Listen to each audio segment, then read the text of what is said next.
Vishwas Navsharda Public School Huna. Welcome in day 9 of class 8 science chapter number 2 microorganism friend and foe. In last video we have discussed the topic harmful effect of microorganism. Last video में हमने microorganism के harmful effect discuss किए थे and उससे last video में हमने useful effect of microorganism discuss किए थे. Today we are going to discuss method use for food preservation कि फूड को प्रिजर्व करने के मेथड कौन कौन से हैं और उसकी एडवांटेज क्या है and nitrogen cycle. In this video we discuss this three topic. ये 3 टॉपिक आज हम इस वीडियो में डिस्कस करेंगे. Firstly we will discuss method used for food preservation कि फूड को प्रिजर्व करने के मेथड कौन से हैं.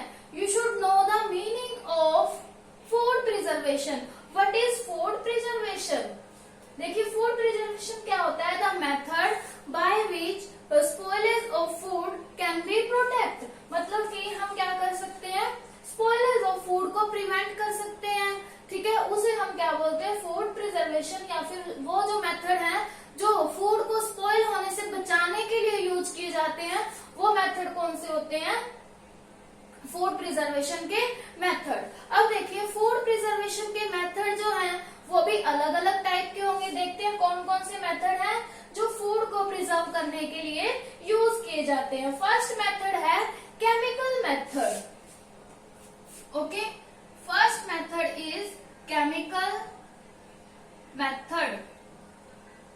अब केमिकल मेथड में क्या होता है, नेम से ही पता है कि हम किसी ना किसी केमिकल्स का यूज करके फूड को स्पॉइल होने से बचा लेते हैं. देखिए अब केमिकल जो होंगे वो क्या करेंगे, माइक्रो ऑर्गेनिज्म की ग्रोथ को स्टॉप कर देंगे. अब कुछ केमिकल्स हैं जो फूड को प्रिवेंट करने के लिए यूज किए जाते हैं, जैसे sodium benzoate, sodium metabisulphite and citric acid. ये क्या है, कॉमन फूड प्रिजर्वेशन है जिनका यूज फूड को स्पॉइलर्स होने से बचाने के लिए किया जाता है. अब 3 के नेम देखे हमने, sodium benzoate, sodium metabisulphite and citric acid. अब सोडियम बेंजोएट का यूज किस लिए किया जाता है, फ्रूट जूस या फिर जो स्क्वैश होती हैं उसको प्रिजर्व करने के लिए सोडियम बेंजोएट का यूज किया जाता है. और सोडियम मेटाबाइसल्फेट का यूज किस लिए किया जाता है, फ्रूट जैम्स, जेलीज ये जो होती है इसको प्रिजर्व करने के लिए सोडियम मेटाबाइसल्फेट का यूज किया जाता है. Third is citric acid. Citric acid का यूज किया जाता है कन्फेक्शनरी आइटम जो होती हैं उनको सेव करने के लिए, उनको प्रिवेंट करने के लिए किसका, सिट्रिक एसिड का यूज किया जाता है. ठीक है, मीन्स सोडियम बेंजोएट का यूज कहाँ किया जाता है, स्क्वैश जैसे स्क्वैश जूस इसको प्रिवेंट करने के लिए किया जाता है. और सोडियम मेटाबाइसल्फेट का यूज कहाँ किया जाता है, फ्रूट जैम्स इन्हें प्रिवेंट करने के लिए किया जाएगा. और सिट्रिक एसिड का यूज कहाँ किया जाता है, जो कन्फेक्शनरी आइटम होती हैं उनको प्रिवेंट करने के लिए. नेक्स्ट है, फर्स्ट हमने केमिकल मेथड देखा कि केमिकल का यूज करके हम स्पॉइलेज ऑफ फूड को प्रिवेंट कर सकते हैं. नेक्स्ट इज कॉमन सॉल्ट का यूज करके. कॉमन सॉल्ट का यूज तो आपने सुना ही होगा, जैसे पिकल्स होते हैं उसमें क्या है, थोड़ा ज्यादा एक्स्ट्रा नमक डालते हैं, सॉल्ट डालते हैं ताकि वो खराब ना हो. अब सॉल्ट क्या करेगा, जो एक्स्ट्रा मॉइस्चर आ जाएंगे ना पिकल वगैरह में उसे अपने अंदर ऑब्जॉर्व कर लेता है और उसे खराब नहीं होने देता. ठीक है, ऐसे बहुत सारी चीजें हैं जो जिसमें हम सॉल्ट का यूज करके उन्हें प्रिवेंट कर सकते हैं. अब सॉल्ट क्या करेगा, माइक्रोब्स की जो ग्रोथ है उसको प्रिवेंट कर लेगा. नेक्स्ट है sugar. By using sugar, sugar का यूज करके भी हम क्या कर सकते हैं, फूड को प्रिजर्व कर सकते हैं. अब शुगर भी क्या करेगा, स्पॉइलेज ऑफ फूड को प्रिवेंट करेगा by stop the growth of micro organism. Next is preservation by oil and vinegar. अब देखा होगा कई फूड है उसमें सिरका डाला जाता है, जैसे अचार है उसमें भी सिरका डाला जाता है, विनेगर डाला जाता है. क्यों, ताकि वो स्पॉइल होने से बच जाए, उसके अंदर माइक्रो ऑर्गेनिज्म ग्रो ना कर सके. और ऑयल डाला जाता है, ऑयल भी किस लिए डाला जाता है, उन्हें स्पॉइल होने से बचाने के लिए. Okay, next is pasteurisation.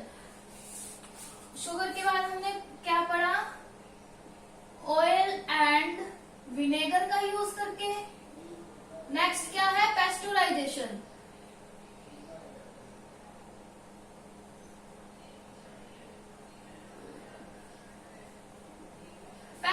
Definition क्या है? It is a method to preserve the milk. ये क्या है? मिल्क को प्रिजर्व करने का मेथड है। इसमें क्या किया जाता है? पहले मतलब दूध को गर्म किया जाता है 70 डिग्री सेल्सियस पर, मतलब 70 डिग्री सेल्सियस पर हीट करके उसे, उसके बाद 15 डिग्री से 30 डिग्री पर मतलब 15 से 30 सेकंड तक उसे गर्म किया जाता है। उसके बाद 10 डिग्री सेल्सियस पर उसे ठंडा कर दिया जाता है, ठीक है, ताकि जो बचे हुए उसके अंदर माइक्रो ऑर्गेनिज्म है वो क्या करें? बचे ही रहे, जो मीन्स हमारे लिए यूजफुल है, और जो यूजफुल नहीं है वो तो किल हो ही जाते हैं गर्म करने से।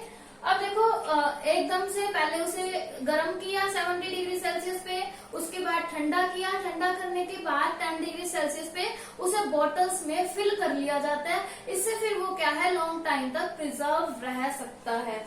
Okay, this is the method to preserve the milk. अब ये जो मेथड है सबसे पहले लुईस पास्चर ने फाइंड आउट किया था, मतलब कि मिल्क को प्रिजर्व करने का मेथड सबसे पहले किसने फाइंड आउट किया था? लुईस पास्चर ने।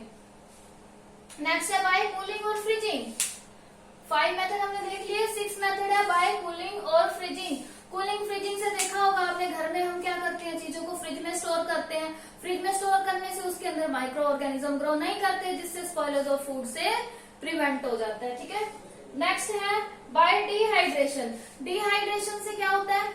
अब अगर हम डिहाइड्रेट कर देंगे, मतलब कि एक्स्ट्रा मॉइस्चर या फिर वाटर है जो फूड में, पूरा उसको सुखा देते हैं, ड्राई कर देते हैं, तो इससे क्या होता है? फूड जो है प्रिवेंट हो जाएगा। Okay, means spoilage of food is prevented by dehydration, by drying the food. अब जैसे जो भी वाटर या मॉइस्चर बचा हुआ है फूड में, उसे हम पूरा अच्छी तरह से रिमूव कर देंगे। कैसे? उसे हीट करके। ओके, अब the process of removal of water from the food by heating is called dehydration, ठीक है। अब हम इसे हीट भी कर सकते हैं और सन ड्राई भी कर सकते हैं। सन ड्राई का एग्जांपल आपने पढ़ा है, जैसे हमने क्रॉप से ग्रेन सेपरेट किए थे तो उसे हम सन में ड्राई करते हैं, अच्छी तरह सुखाते हैं, फिर स्टोर करते हैं ताकि उसके अंदर माइक्रो ऑर्गेनिज्म ग्रो ना कर सके।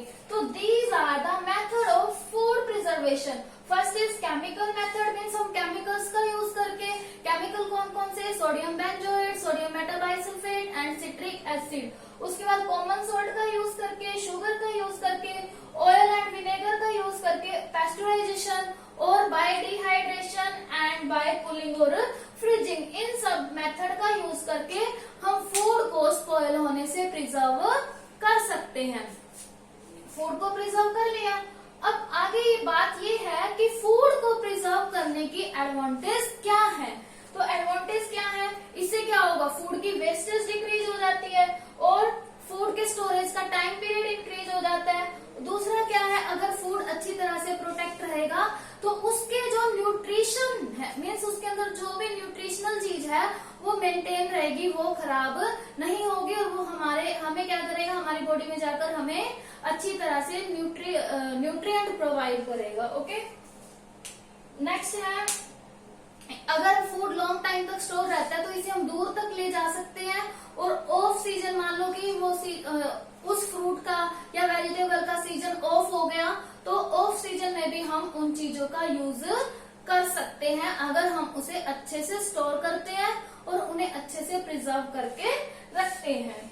Okay, these are 4 advantage of food preservation. पहले क्या है कि हमें उससे न्यूट्रिशन जो है अच्छे से स्टोर रहेंगे, हमें उससे न्यूट्रिएंट जो है प्रॉपर अमाउंट में मिल जाएंगे। दूसरा क्या, हम लॉन्ग टाइम तक फूड को स्टोर कर सकते हैं। तीसरा क्या, फूड खराब होने से बच जाता है, वेस्ट होने से बच जाता है।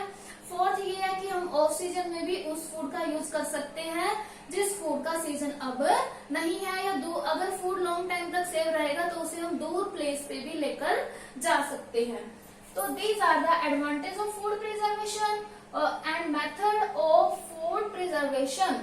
फूड प्रिजर्वेशन की डेफिनेशन भी आप लोग जान गए कि फूड प्रिजर्वेशन क्या होता है, कि फूड को स्पॉइल होने से प्रिवेंट करना। अब मेथड देख लिया आपने कि खराब होने से हम फूड को कैसे बचा सकते हैं और इसकी एडवांटेज क्या है। Next we move on nitrogen cycle. It is the last topic of this chapter. Okay, इस चैप्टर का लास्ट टॉपिक है nitrogen cycle.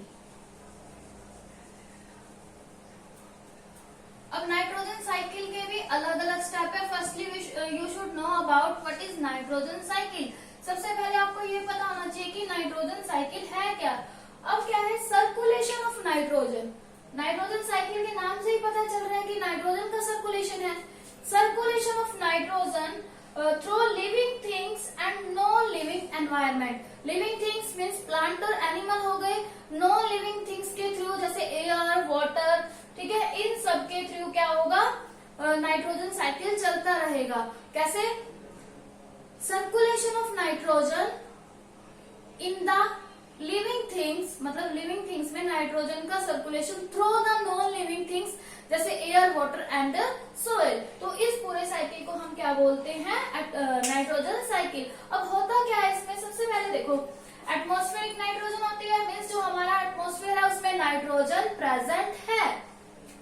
This is the atmospheric nitrogen and this is the compound of nitrogen in the soil. Means soil में भी nitrogen present है और atmosphere में भी nitrogen present है, ठीक है। This is atmospheric nitrogen and this is the compound of nitrogen present in the soil. हम ये पढ़ चुके हैं कि जो सोइल में नाइट्रोजन के कंपाउंड है वो कहाँ से आते हैं। हम लेग्यूमिनस प्लांट लगाते हैं सोइल में, लेग्यूमिनस प्लांट की रूट्स में कौन रहता है, राइजोबियम बैक्टीरिया। अब राइजोबियम बैक्टीरिया क्या करते हैं, एटमॉस्फेरिक नाइट्रोजन को टेक करते हैं, ठीक है, और प्लांट की रूट में फिक्स कर देते हैं। प्लांट की रूट से फिर पूरी सोइल में मिक्स हो जाते हैं, ठीक है। इस तरह से सोइल के अंदर जो बैक्टीरिया, सोइल के अंदर जो है नाइट्रोजन के कंपाउंड मिक्स हो जाते हैं। ये दोनों चीजें हैं, ठीक है। अब compound of nitrogen in soil, soil से फिर अब लेग्यूमिनस प्लांट से तो सोइल में मिक्स हो गया, बट जो दूसरे प्लांट हम लगाएंगे उससे नाइट्रोजन कहाँ चला जाएगा, अब्सॉर्बिंग द प्लांट। फिर नाइट्रोजन अब्सॉर्ब होने से प्रोटीन का प्लांट मीन्स प्लांट प्रोटीन बन गए, उसके बाद एनिमल प्रोटीन बन जाएंगे, उसके बाद नाइट्रोजीनियस वेस्ट बन जाएगा, जैसे मतलब एनिमल का वेस्ट हो गया, जैसे डेड बॉडीज हो गई, ठीक है, एक्सक्रिएशन हो गया, डिके हो गया, प्लांट डिके भी हो जाते हैं, एनिमल्स डिके होता है, ठीक है। उन सब से क्या होता है, नाइट्रोजन वेस्ट, नाइट्रोजीनियस वेस्ट बना। नाइट्रोजीनियस वेस्ट बनने से वापस से नाइट्रोजन सॉइल में मिक्स हो गई। This is one cycle. देखो इस साइकिल में आपको 3 स्मॉल साइकिल नजर आ रहे हैं। This is the one cycle, this is the second cycle and this is the third cycle. अब देखो फर्स्ट साइकिल में तो ये हुआ कि सोइल से नाइट्रोजन कंपाउंड अब्सॉर्ब हुआ प्लांट में, फिर प्लांट प्रोटीन बना, ठीक है, प्लांट प्रोटीन से एनिमल प्रोटीन, एनिमल प्रोटीन का एक्सक्रीशन, एनिमल का एक्सक्रीशन, डिके, वेस्ट, उस सब से क्या बना, नाइट्रोजीनियस वेस्ट, फिर वो वापस से कहा, सोइल में, ठीक है। One cycle is completed. Next cycle में क्या होता है, सोइल में नाइट्रोजन है और फिर क्या होगा, डीनाइट्रीफाइंग बैक्टीरिया कन्वर्ट, मतलब बैक्टीरिया रहते हैं, डीनाइट्रीफाइंग बैक्टीरिया होते हैं, वो क्या करते हैं, नाइट्रोजीनियस कंपाउंड को नाइट्रोजन गैस में कन्वर्ट कर देते हैं, ओके। जो ये क्या करेंगे, नाइट्रोजीनियस जो कंपाउंड यहाँ से अब्सॉर्ब हुआ उसे नाइट्रोजन गैस में कन्वर्ट कर देंगे। अब नाइट्रोजन गैस में जब कन्वर्ट होगी तो कहाँ चली जाएगी, एटमॉस्फेयर में। फिर एटमॉस्फेयर से कौन लेगा, राइजोबियम बैक्टीरिया। राइजोबियम बैक्टीरिया क्या करते हैं, लेग्यूमिनस प्लांट की रूट्स में नाइट्रोजन को फिक्स करके नाइट्रोजीनियस कंपाउंड बनाते हैं, फिर उसे सोइल में मिक्स कर देते हैं, ठीक है, सेकंड साइकिल। अब थर्ड साइकिल बीच वाला देखते हैं, compound of nitrogen in the soil, फिर डीनाइट्रोफिन बैक्टीरिया नाइट्रोजीनियस कंपाउंड को नाइट्रोजन गैस में कन्वर्ट कर देंगे, उसके बाद फिर एटमॉस्फेरिक नाइट्रोजन। अब जब लाइटनिंग होती है ना, लाइटनिंग, तो लाइटनिंग क्या करती है, एटमॉस्फेरिक नाइट्रोजन को फिक्स करती है। अब एटमॉस्फेरिक नाइट्रोजन को फिक्स करती है, उसके बाद कहाँ, सोइल में, बारिश के साथ, ठीक है। तो इस तरह से जो नाइट्रोजन साइकिल है वो कंप्लीट होगा। 3 साइकिल है, this is one of the cycle, second and third, this is the nitrogen cycle. अब हम ये देखते हैं कि जो नाइट्रोजन साइकिल है उसके स्टेप कौन कौन से है, कि अलग अलग स्टेप में क्या क्या होता है। फर्स्ट स्टेप देखते हैं हम, आपको ये पता है हमारे एटमॉस्फेयर में कितने परसेंट नाइट्रोजन है, 78% नाइट्रोजन है। अब नाइट्रोजन फिक्स तो देख लिया हमने कि नाइट्रोजन को फिक्स करते हैं। अब नाइट्रोजन को फिक्स करने का मतलब कि नाइट्रोजन फिक्सेशन,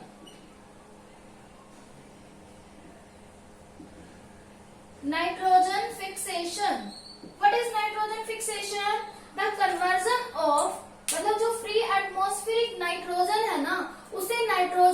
कंपाउंड में चेंज करना, means the conversion of free atmospheric nitrogen into the nitrogenous compound is called nitrogen fixation. Nitrogen fixation क्या होगा कि जो फ्री एटमॉस्फेरिक नाइट्रोजन है उसको नाइट्रोजीनियस कंपाउंड में चेंज करना या फिर कन्वर्ट करना। ओके, आगे देखते हैं। हमने लाइटनिंग का स्टेप देखा था कि लाइटनिंग से कैसे जो नाइट्रोजीनियस कंपाउंड बनते हैं। अब लाइटनिंग में हमने पढ़ा ये क्या करती है, एटमॉस्फेरिक नाइट्रोजन को फिक्स करती है। अब lightning atmospheric nitrogen means N2 साथ में ऑक्सीजन गैस भी प्रेजेंट होती है एटमॉस्फेयर में। जब लाइटनिंग होगी तो ये कंपाउंड बना देंगे, ओके, 2NO, नाइट्रोजन ऑक्साइड हो गया, ठीक है। उसके बाद जो NO है वो फिर से रिएक्ट करेगा ऑक्सीजन के साथ और क्या बना देगा, NO2, बैलेंसिंग देख लेना, 2NO2 बना देगा। ये क्या है, नाइट्रोजन का कंपाउंड। उसके बाद बारिश आती है, बारिश आएगी तो क्या होगा, NO2 क्या करेगा, वाटर, बारिश आएगी तो वाटर आएगा, तो ये क्या कर देंगे, HNO3 बना देंगे, ठीक है। क्या बना दिया लास्ट में, HNO3, नाइट्रिक एसिड बना देंगे। बारिश आएगी, उस टाइम पे बारिश आएगी तो वाटर होगा, नाइट्रोजन ऑक्सीजन के साथ रिएक्ट करेगी, लाइटनिंग के टाइम पे NO2 बना, NO2 वाटर के साथ मिक्स हुआ और नाइट्रिक एसिड बना दिया।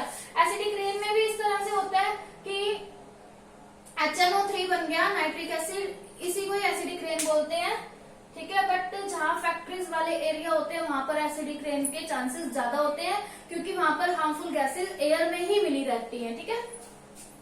नेक्स्ट है बायोलॉजिकल नाइट्रोजन फिक्सेशन।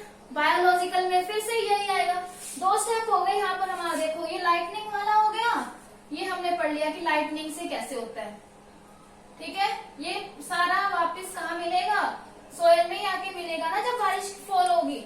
ये हमारा फर्स्ट स्टेप हो गया। इस स्टेप में क्या होगा, ये है बायोलॉजिकल नाइट्रोजन फिक्सेशन।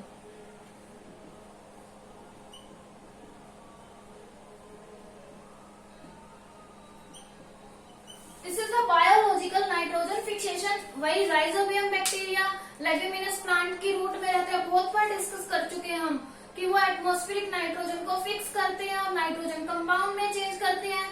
फिर उसे फिर कहाँ, रूट्स में ही रहते हैं ना लेग्यूमिनस प्लांट की। जब प्लांट्स को कट किया जाता है तो रूट तो कुछ मिक्स हो जाते हैं सोयल के अंदर, ही तो नाइट्रोजीनियस कंपाउंड भी सोयल के अंदर मिक्स हो जाता है। इस तरह से ये क्या होता है, बायोलॉजिकल नाइट्रोजन फिक्सेशन। तो ये हमारा फर्स्ट स्टेप हो गया नाइट्रोजन फिक्सेशन वाला। एक तो लाइटनिंग से होगा और दूसरा किससे होगा, बायोलॉजिकल नाइट्रोजन फिक्सेशन। लाइटनिंग से इस तरह से होगा और बायोलॉजिकल से राइजोबियम बैक्टीरिया करेंगे। अब नेक्स्ट स्टेप है nitrogen assimilation. Nitrogen assimilation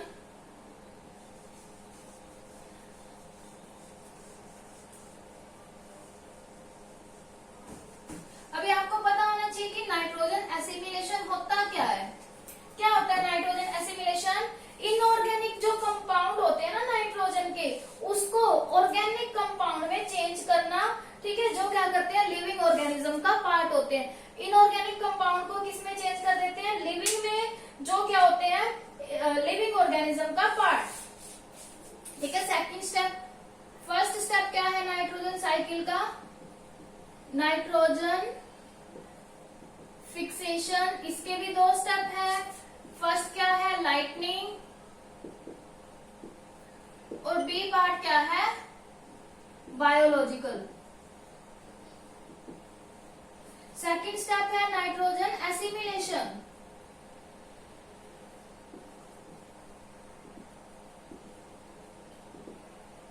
nitrogen assimilation में क्या है कि जो इनऑर्गेनिक नाइट्रोजन के कंपाउंड है उसको ऑर्गेनिक नाइट्रोजन के कंपाउंड में चेंज करना। ऑर्गेनिक कंपाउंड में चेंज कर दिया तो वो क्या होता है, लिविंग ऑर्गेनिज्म का पार्ट बन जाते हैं, ठीक है। जैसे प्लांट क्या करते हैं, नाइट्रेट्स को अब्सॉर्ब करते हैं सोयल से, वाटर के साथ डिसॉल्व हो जाते हैं रूट की हेल्प से। फिर यहाँ पे देखो प्लांट प्रोटीन में बदल जाते हैं, फिर एनिमल प्रोटीन में, फिर नाइट्रोजीनियस वेस्ट, फिर वापस से नाइट्रोजन के कंपाउंड बन जाते हैं। अब इसे कौन ईट करता है, जो प्लांट हैं। हेर्बिवोर्स उसे ईट करेंगे, ठीक है, हेर्बिवोर्स ईट करेंगे, फिर हेर्बिवोर्स जो होते हैं फिर उसको कौन ईट कर लेता है, कार्निवोर्स ईट कर लेते हैं। इस तरह से पूरा साइकिल चलता है। मीन्स जो इनऑर्गेनिक वेस्ट है वो लिविंग का पार्ट हो गई, ठीक है। मीन्स कार्निवोर्स ने हेर्बिवोर्स को खा लिया, हेर्बिवोर्स ने किसको खाया, प्लांट प्रोटीन को खाया। प्लांट प्रोटीन कहाँ से बना था, सोइल के अंदर जो नाइट्रोजन थी उससे बना था, ठीक है। तो ये क्या होता है, नाइट्रोजन एसिमिलेशन। नेक्स्ट स्टेप है अमोनिफिकेशन। थर्ड स्टेप क्या है, अमोनिफिकेशन। अमोनिफिकेशन में क्या होता है, conversion of complex organic compound like protein into ammonia. अब प्रोटीन क्या होता है, कॉम्प्लेक्स कंपाउंड है। अब प्रोटीन जब अमोनिया में चेंज हो रहा है तो उसे हम क्या बोलते हैं, अमोनिफिकेशन, ठीक है। Conversion of complex organic compound like protein into ammonia is called ammonification. देखो क्या होगा, जब प्लांट और एनिमल डाई होंगे तो प्रोटीन जो उनमें प्रेजेंट है वो अमोनिया के कंपाउंड में चेंज हो जाएगा। किससे चेंज होगा, by the help of bacteria या फिर फंगाई। मीन्स जब प्लांट और एनिमल डाई होते हैं तो वो सोइल में ही रहते हैं, तो वो डीकम्पोजर की हेल्प से डीकम्पोज हो जाते हैं। मीन्स उनके अंदर जो कॉम्प्लेक्स कंपाउंड है वो ब्रेक डाउन होता रहता है, मीन्स सिंपलर सब्सटेंस में चेंज हो जाते हैं। इसी प्रोसेस को ही हम क्या बोलते हैं, अमोनिफिकेशन। कि जो कॉम्प्लेक्स ऑर्गेनिक कंपाउंड होते हैं उनका सिंपल ऑर्गेनिक कंपाउंड में चेंज होना, मीन्स प्रोटीन का जैसे अमोनिया में चेंज होना। This is the third step. And fourth step is nitrification. Nitrification. अब नाइट्रिफिकेशन क्या होता है कि अमोनियम जो साल्ट है वो किसमें चेंज होता है, फर्स्टली नाइट्राइट में। मतलब अमोनियम जो सॉल्ट होगा, अमोनियम सॉल्ट पहले नाइट्राइट्स में चेंज हुआ, फिर नाइट्राइट्स के बाद वो किस में चेंज हो जाएगा, नाइट्रेट्स में। मतलब नाइट्राइट्स में चेंज हुआ फिर नाइट्रेट में। मीन्स दो स्टेप में हुआ। अमोनियम सॉल्ट थे, प्रोटीन से अमोनियम सॉल्ट बना, प्रोटीन से अमोनियम सॉल्ट बना, उसे हमने क्या बोला, अमोनिफिकेशन बोला। अब नाइट्रिफिकेशन में क्या होगा, अमोनियम सॉल्ट से नाइट्रेट बनेंगे। अब डायरेक्ट नहीं बनेंगे नाइट्रेट, पहले अमोनियम सॉल्ट किस में चेंज होगा, नाइट्राइट में। उसके बाद जो नाइट्राइट है वो किस में चेंज होंगे, नाइट्रेट्स में। अब ये एक बैक्टीरिया की हेल्प से नहीं होगा, पहले अमोनियम सॉल्ट नाइट्राइट्स में बना, कौन से बैक्टीरिया की हेल्प से बनेगा, नाइट्रोसोमोनस बैक्टीरिया की हेल्प से क्या बने, नाइट्राइट। उसके बाद नाइट्राइट से नाइट्रेट बने, ये बने नाइट्रोबैक्टर बैक्टीरिया की हेल्प से। तो ये दोनों जो बैक्टीरिया होंगे या पूरा जो प्रोसेस होगा अमोनियम सॉल्ट से नाइट्रेट बनने का, इसे हमें क्या बोलते हैं, नाइट्रीफाइंग बैक्टीरिया। मीन्स ये वाला बैक्टीरिया भी नाइट्रोसोमोनस और नाइट्रोबैक्टर बैक्टीरिया, इन दोनों बैक्टीरिया को हम क्या बोलते हैं, nitrifying bacteria. And this is the process of nitrification. Means ammonium salt किस में चेंज हुआ, नाइट्राइट में, फिर नाइट्राइट किस में चेंज हुए, नाइट्रेट में। अब इसमें जो बैक्टीरिया यूज हुए दोनों को चेंज करने में, उसे हम क्या बोलते हैं, नाइट्रीफाइंग बैक्टीरिया। तो यही प्रोसेस है नाइट्रिफिकेशन का। Conversion of ammonium salt into nitrate is called nitrification, ठीक है। This is the fourth step. And last and fifth step is denitrification. अभी डीनाइट्रिफिकेशन हमने यहां देखा था, ठीक है। This is the last step, denitrification. Denitrification में क्या होगा कि जो यहाँ पे नाइट्रेट्स बन गए थे नाइट्रिफिकेशन में, जो नाइट्रेट है वो नाइट्रोजन गैस में चेंज हो जाएंगे। अभी हमने यहाँ से देखा था कि डीनाइट्रिफिंग बैक्टीरिया क्या कर रहे हैं, कंपाउंड्स को, कंपाउंड कौन सा है, नाइट्रेट है, उसको नाइट्रोजन गैस में कन्वर्ट कर देंगे। ऐसे बैक्टीरिया जो नाइट्रोजन के कंपाउंड को नाइट्रोजन गैस में चेंज कर देंगे, उसे हम क्या बोलेंगे, डीनाइट्रिफिकेशन बैक्टीरिया या फिर डीनाइट्रीफाइंग बैक्टीरिया भी बोल सकते हैं। और ऐसे बैक्टीरिया का एग्जाम्पल क्या है, स्यूडोमोनस। ओके, स्यूडोमोनस बैक्टीरिया जो है वो क्या है, डीनाइट्रीफाइंग बैक्टीरिया। जैसे कुछ नाइट्रेट प्लांट अब्सॉर्ब कर लेते हैं, यहाँ से जो नाइट्रेट होंगे फोर्थ स्टेप में, प्लांट उसको अब्सॉर्ब कर लेंगे, ठीक है। फिर जो रेस्ट ऑफ नाइट्रेट है मिट्टी के अंदर, उसे क्या करेंगे, स्यूडोमोनास बैक्टीरिया जो है वो नाइट्रोजन गैस में कन्वर्ट कर देते हैं। नाइट्रोजन गैस में कन्वर्ट करने के बाद एटमॉस्फेयर में छोड़ देते हैं। इसी प्रोसेस को हम क्या बोलते हैं, denitrification. Okay, this is all about nitrogen cycle. 5 step है। नाइट्रोजन फिक्सेशन, नाइट्रोजन फिक्सेशन में क्या है, नाइट्रोजन के कंपाउंड का नाइट्रोजन गैस में चेंज होना, सॉरी नाइट्रोजन गैस का नाइट्रोजन कंपाउंड में चेंज होना। नाइट्रोजन फिक्सेशन, लाइटनिंग और बायोलॉजिकल। अब देखो नाइट्रोजन असिमिलेशन होगा। असिमिलेशन में क्या होगा, एसिमिलेशन में क्या होगा कि जो लिविंग नॉन लिविंग थिंग से नाइट्रोजन गैस आएगी उसका यूज कौन करेगा, लिविंग बींग्स यूज करेंगे। अब देखो अमोनिफिकेशन, अमोनिया का चेंज होना नाइट्रेट में। नाइट्रिफिकेशन, नाइट्रिफिकेशन क्या है, नाइट्रेट का किसमें चेंज होना, कंपाउंड में चेंज होना नाइट्रेट का। और उसके बाद डीनाइट्रिफिकेशन क्या है, फिर जो कंपाउंड बना था मीन्स जो नाइट्रेट बने थे उसका किसमें चेंज होना, नाइट्रोजन गैस में चेंज होना। तो these are the 5 step of nitrogen cycle and this is the nitrogen cycle. अभी पूरे साइकिल में जो आपको दिखाई दे रहा है उसी के ये 5 स्टेप है। You have to read this chapter from your book and solve the exercise of this chapter. Thank you. Bye bye. Keep studying.